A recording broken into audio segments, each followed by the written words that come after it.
Tonight we speak with John Yang. He's the president of AAJC, the Asian Americans Advancing Justice.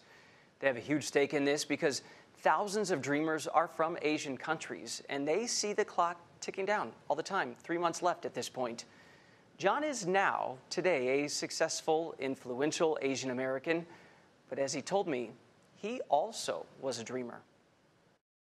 John, today we hear the term dreamer a lot, and we know about DACA, but you actually were a dreamer of maybe one generation ago, but you were a dreamer.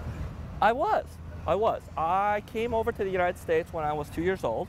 I came over from China, or actually more technically Taiwan, and we came over here on a work visa. My father came here on a work visa, and he lost that visa when I was about 10 years old.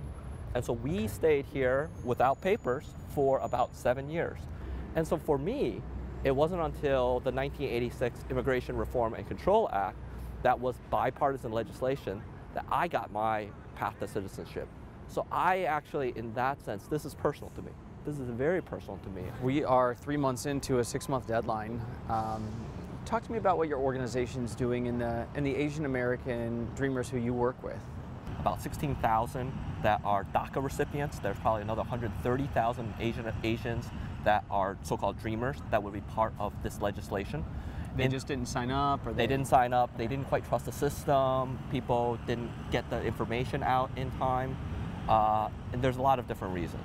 Right, and so what we're looking at right now is how to get dream legislation passed. This matters to these 800,000 dreamers. About 120 of them are losing their status every single day. So for organizations like ours, we really feel it. We really feel the need to get this done. Not to mention even the ones where DACA has not yet expired, what they are feeling every day, the mental health issues, the stress that they are feeling. It's finals time for some of them that are DACA recipients. And how do you study for finals when you know that you might not be in this country 3 months from now? I don't know. And so that puts even additional pressure on us to make sure we get the word out there. Some people come over the border. About 40% are visa overstays, meaning they came in the country legally, and then they overstayed the visa that was given to them. Because if you're talking about China, if you're talking about India, that's not an easy trip. If you're looking at that group that's coming from Asia, number one is to get to this country, typically they have had to get a visa. It's not as if they're crossing the border or swimming over the ocean, right. Certainly not. And so they've already gone through a background check. So whatever concerns you have about national security doesn't really exist. Asians are considered the model minority now. They're considered more desirable and high achieving. And I wonder how that works within all of this. I don't think there's dissension in the dreamer community because, first of all, I think it's a myth that Asians are all high achieving rich and well educated.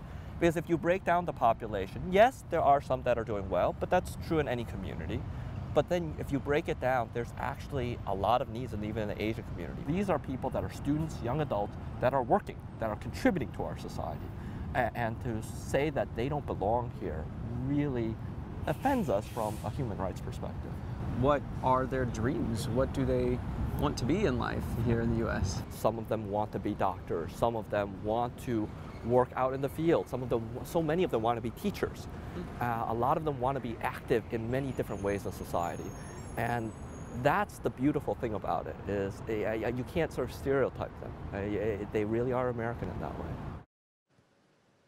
I asked John if he still feels like a dreamer, and he said he feels very connected to many of these kids out there, and he does. And if you're looking at dates, by the way, December 6th, December 22nd, and then around the first of the year, that's when the government has to be funded again, and Democrats are hoping to attach this to one of those measures.